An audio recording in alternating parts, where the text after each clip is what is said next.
திரு DS. Pandiraj அவர்கள் பேச உங்களை அன்போடு அழைக்கிறோம்.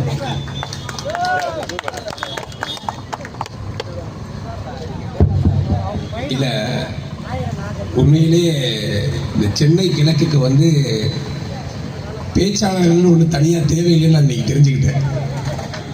உட்கார்ந்துருக்க எல்லாரும் பேச்சாளராக இருந்தார்.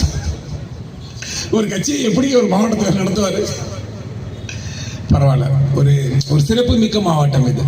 இந்த மாவட்டத்திற்கு இந்த நிகழ்ச்சியை எங்களுடைய சிறப்பு அழைப்பாளர்கள் வந்திருக்கக்கூடிய என்னுடைய மதிப்புமிகு நண்பர் ஜி. குமார் அவர்களே, முன்னாள் மாவட்ட தலைவர் அண்ணன் சாய் சத்யநாதன் அவர்களே, வரவேற்புரை ஆட்சி அமர்ந்திருக்கக்கூடிய கோமதி நாயகம் அவர்களே, தலைமையேற்று நடத்தக்கூடிய ஐஏஎஸ் கேன்சன் அவர்களே, சிறப்புரையாட்சி அமர்ந்திருக்கக்கூடிய வி. அண்ணாமலை மாநில செயலர் பிரச்சார பிரிவு அவர்களே, முன்னாள் மாவட்ட தலைவர் சாய் சத்யநாதன் அவர்களே, இன்னும் நிறைய பேர் இருக்கிறாங்க. என்னோட வந்திருக்கக்கூடிய மாநில செயலர் ரவிச்சந்திரன் அவர்களே, நிறைய ஒன்றிய தலைவர்கள் வந்திருக்காங்க. அவங்க எல்லாரும் பேரையும் சொல்லிட்டு தான் திருப்பி உங்களுக்கு அதே காலதாமதம் ஏற்படும் நான் நினைக்கிறேன். அதனால் பாவம், காலையிலேருந்து ஏர்போர்ட்டுக்கு வந்து ரொம்ப நேரமாக காத்திருந்தீங்க. மதியம் எஸ்ஐஆர் கூட்டத்துக்கு போயிருப்பீங்க.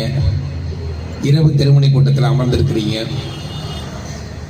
திராவிட முன்னேற்ற கழகக்காரனுக்கு 200 ரூபாய்க்கு மேல் 500 ரூபாய் கூலி கொடுத்து கூட 30 நிமிடத்திற்கு மேல் ஒரு இடத்தில் நிற்க சொன்னால் அவனால் சரக்கடிக்காமையோ அந்த கூட்டத்தை விட்டு வெளியே போகாமே இருக்க முடியாது. எந்த எதிர்பார்ப்பும் இல்லாமல் நாளைக்கு நாம் ஆட்சிக்கு வருவோமா, ஆட்சிக்கு வரமாட்டோமா, நாம் சட்டமன்ற உறுப்பினர் ஆவோமா, இல்லை நாம் கவுன்சிலர் ஆவோமா என்கிற எந்த எதிர்பார்ப்பும் இல்லாமல் ஒரு கட்சி தமிழகத்தில் ஒரு தொண்டர்கள் இயங்கிக் கொண்டிருக்கக்கூடிய இயக்கம் என்று ஒன்று இருக்கிறது என்றால் அது பாரதிய ஜனதா கட்சியுடைய இயக்கம் மட்டும்தான். ஒவ்வொரு தொண்டனும் நான் இன்னைக்கு பார்க்கிறேன். காலையில நம்மளுடைய தேசிய தலைவர், நாங்கள் எல்லாம் இளைஞர்களில் இருந்த போது ஒரு தேசியத்துடைய இளைஞர்களின் பொதுச் செயலராக இருந்தவர், நம்மளுடைய மதிப்புமிகு தேசிய செயலர் நவீன் அவர்கள் சென்னை ஏர்போர்ட் வந்திருக்கும் போது ஒரு திமுக காரன் அப்படியே டிஎம்கே வேட்டி கட்டிட்டு கொடி கட்டிட்டு ஒரு கார் நிக்குது. அந்த மனுஷன் பாக்குறாரு, யாரா புதுசா ஒரு ஆளு, ஒரு சின்ன பையன் வர்றாரு, ஆயிரக்கணக்கான கூட்டம், ஏர்போர்ட்டே நிரம்பி நிக்குது. வந்திருக்கும் பலருக்கு கூட யார் வந்திருக்காங்கிறது பாரதிய ஜனதா கட்சி தொண்டருக்கு தெரியாது. ஆனால் நரேந்திர மோடியும் அமித்ஷாவும் ஒருவரை கைகாட்டினால் அவர் தேசத்திற்கான மனிதனாகத்தான் இருப்பார் என்கிற நம்பிக்கையில அத்தனை ஆயிரக்கணக்கான பேரும் வந்து அந்த தேசிய தலைவருக்கு வரவேற்பு கொடுக்கிறோம்.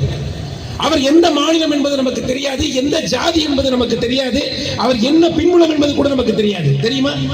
பலருக்கு தெரியாது. அப்ப திமுக பாக்குறாரு, அப்படியே ஆண் பார்த்துட்டு நிக்கிறாரு. நான் உடனே அண்ணன் என்னென்ன எனக்கு என்னை அறியாம நான் காலையில தேசிய தலைவரை பார்க்கும்போது இப்பிச்சுக்கிட்டு போய் அவருக்கு ஒரு துண்டை போட்டே ஆடுங்கிற ஒரு வெறி.